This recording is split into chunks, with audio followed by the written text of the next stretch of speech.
Okay, guys, we are on Chapter 12 of The Westing Game. Chapter 12 is titled The First Bomb, so maybe a clue to who the bomber might be here. It was so sudden. The ear-splitting bangs, the screams, the confusion.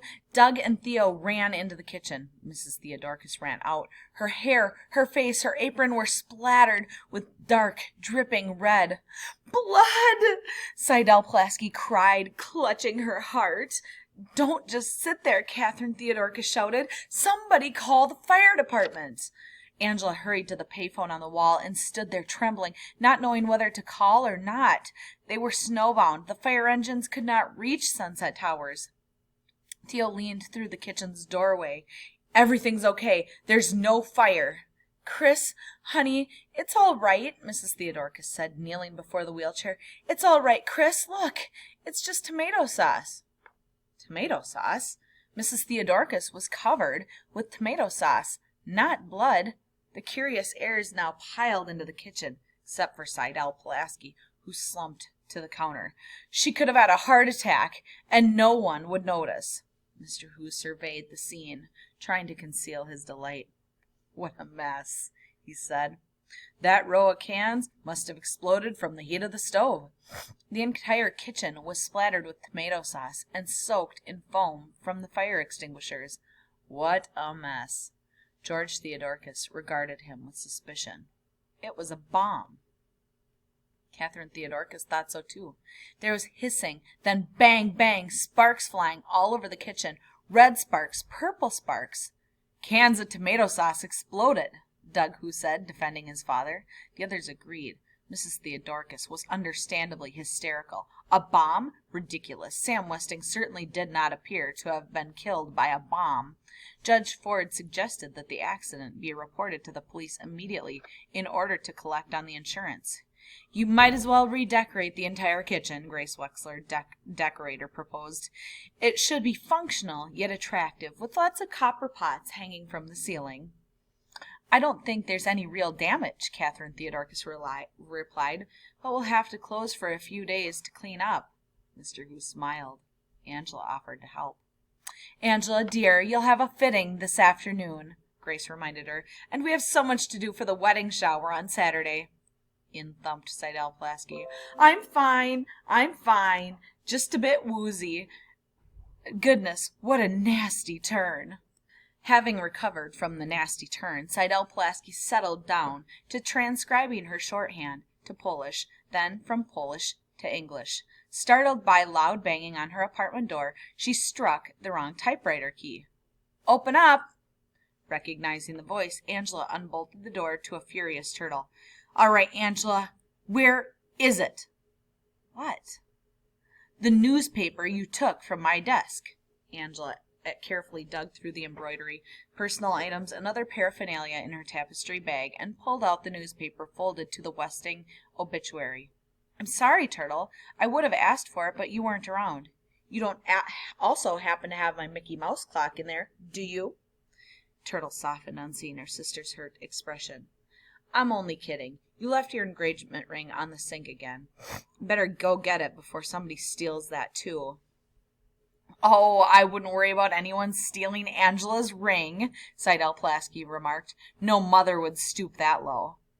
The thought of Grace being the burglar was so funny to Turtle. She plopped down on the sofa and rolled about in laughter. Felt good to laugh. The stock market had fallen 5 points today.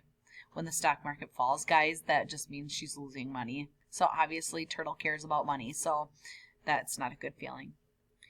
"Angela, please tell your sister to get her dirty shoes off my couch. Tell her to sit up and act like a lady." Turtle rose with a tongue click, very much like her mother's, but she was not about to leave without striking back. Arms folded, she leaned against the wall and let them have it. "Mom thinks Angela was the one who stole the shorthand notebook." That got them. Look at those open mouths. "Because Mom asked to see it, and Angela does everything she says."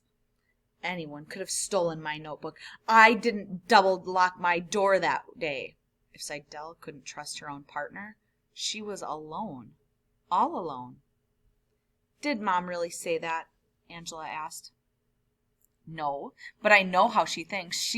I know what everybody thinks. Grown-ups are so obvious. Ridiculous, scoffed Seidel. For instance, I happen to know that Angela doesn't want to marry that sappy intern. Ridiculous. You're just jealous of your sister. Maybe, Turtle had to admit, but I am what I am. I don't need a crutch to get attention. Uh-oh. She had gone too far.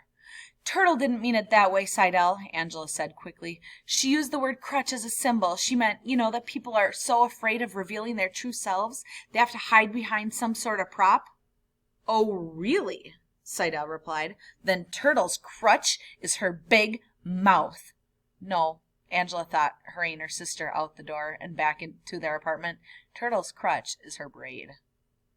The newspaperman called again to say he had found some photographs taken at Westingtown parties 20 years ago. One of those names appears in a caption as Violet Westing's escort, George Theodoricus. Go on, the judge said. That's all. He promised to send her the clippings in the Westing file as soon as he was shoveled out. The judge now knew of 4 heirs with Westing connections: James Hu, the inventor; Theo's father, her partner; Sandy McSuthers, who had been fired from the Westing mill; and herself. But she had to learn more, much more about each one of the heirs if she hoped to protect the victim of Sam Westing's revenge. She would have to hire a detective, a very private detective, who had not been associated with her in her practice or in the courts. J.J. Ford flipped through the yellow pages to investigators private. Good grief! Her finger stopped near the top of the list. Was it a coincidence or dumb luck? Or was she playing it right into Sam Westing's hand? No choice but to chance it. The judge dialed the number and tapped her foot impatiently, waiting for an answer. Hello. If you're looking for a snowbound private investigator, you've got the right number. Yes, she had the right number.